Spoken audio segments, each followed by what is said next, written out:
할렐루야. 오늘은 열왕기하 25장입니다. 1절에서 7절입니다.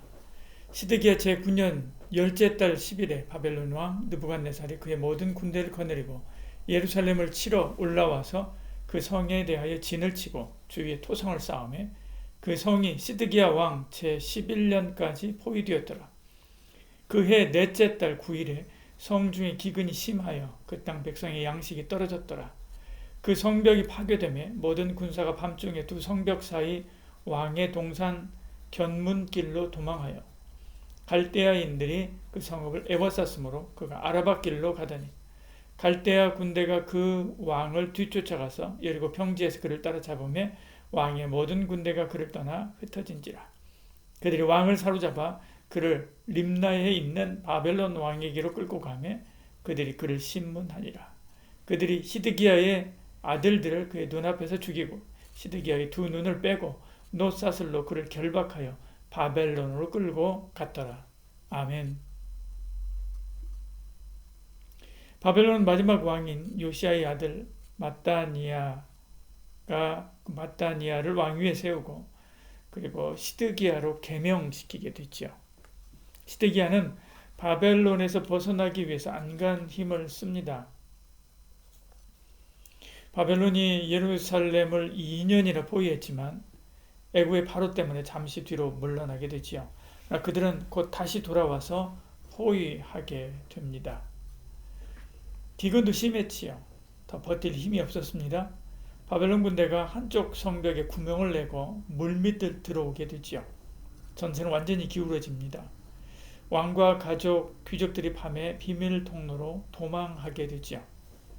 그러나 여리고 평지에서 그들은 붙잡히게 됩니다. 바벨론 왕은 시드기야의 아들들을 그가 보는 앞에서 죽이게 되지요. 그리고 두 눈을 뽑아버립니다. 사슬로 그를 결박해서 바벨론으로 끌고 가지요. 7절에요.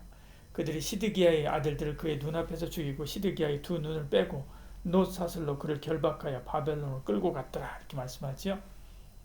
이것이 하나님을 떠난 민족의 최후입니다. 이것이 끝이 아니죠. 저 지옥에서 영원토록 고통받습니다. 천국이 실존이듯이 지옥도 실제합니다.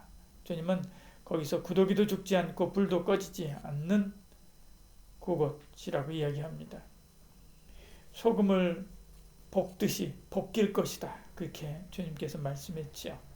정신 차려야 됩니다. 우리 주 예수 그리스도의 십자가 붙잡고 있어야 되지요. 한 달 후 느부사라단이 예루살렘을 파괴하게 됩니다. 9절에요. 여호와의 성전과 왕궁을 불살하고 예루살렘의 모든 집을 귀인의 집까지 불살랐으며 이렇게 말씀하죠. 이스라엘 백성은 그들을 지켜줄 것이라고 믿었던 성전이 불타고 무너지는 것을 보지요. 백성 중에 남은 자들도 바벨론으로 끌려가게 됩니다. 가장 가난하고 약한 자들만 포도원의 노예로 남겨두게 되죠. 이날이 8월 10일입니다. 예루살렘과 성전의 형식이 중요하지 않습니다. 그것은 아무것도 아니지요. 그 내용, 하나님을 믿는 믿음 위에 세워진 하나님의 나라가 중요한 것입니다. 그 내용이 그들을 지키는 것이지 그 그릇인 예루살렘과 성전이 그들을 지킨 것이 아니지요. 근데도 그들은 그 내용은 다 버렸으면서도 그 그릇인 예루살렘과 성전이 그들을 지킬 것이라 믿은 것이지요. 하나님은 중심을 봅니다. 옷이 아닙니다. 지위가 아닙니다. 거룩한 예배 형식이 중요하지 않습니다. 신령과 진정의 그 마음이 중요하죠. 마음의 중심이 늘 하나님께로 향하고 진실한 마음으로 주 따르는 저와 여러분 되기를 축복합니다. 바벨론 왕은 남아있던 소수의 백성을 그달리아에게 맡기게 됐죠. 그의 아버지 아히감은 다들 예레미야를 죽이려 할 때 그를 보호했었던 사람입니다. 예레미야를 통해서 주시는 하나님의 말씀을 믿었기 때문에 그렇죠.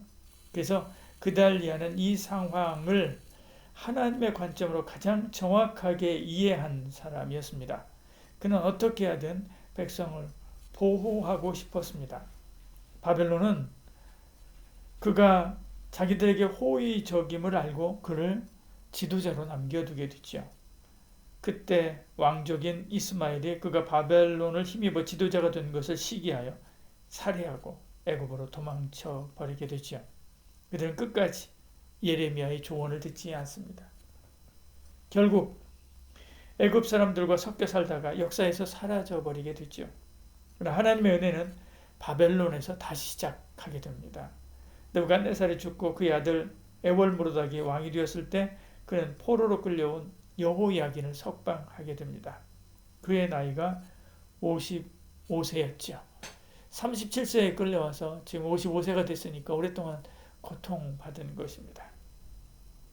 왕은 그에게 왕복을 입히고 왕의 궁전에서 가족과 함께 살게 합니다. 유대인의 지위도 향상되었겠지요.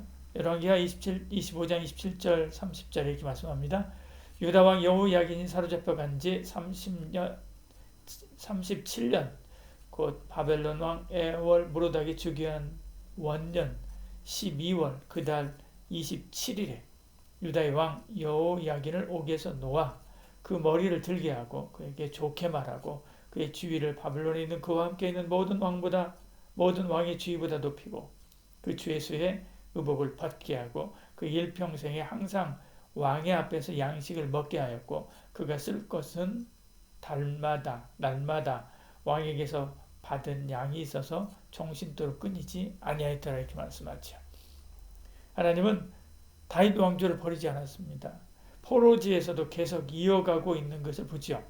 그들의 나라는 망했지만 그의 백성을 돌보신 하나님의 나라 그것은 엄연히 존재하고 있음을 보여주는 것입니다. 우리는 하나님이 그들을 데리고 다시 돌아오게 하실 것이라고 하는 희망을 이 마지막 단락에서 볼 수 있죠. 우리의 고난이 끝이 없을 것 같이 힘들게 할 때가 있습니다.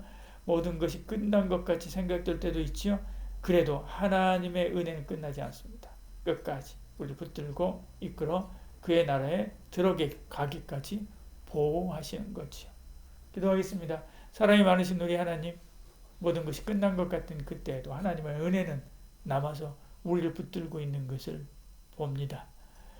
늘 마지막까지 하나님을 향한 이 소망의 끈을 놓지 않게 하시고 주 의지하여 날마다 승리하는 저희들 되게 하여 주시옵소서. 예수님 이름으로 기도합니다. 아멘.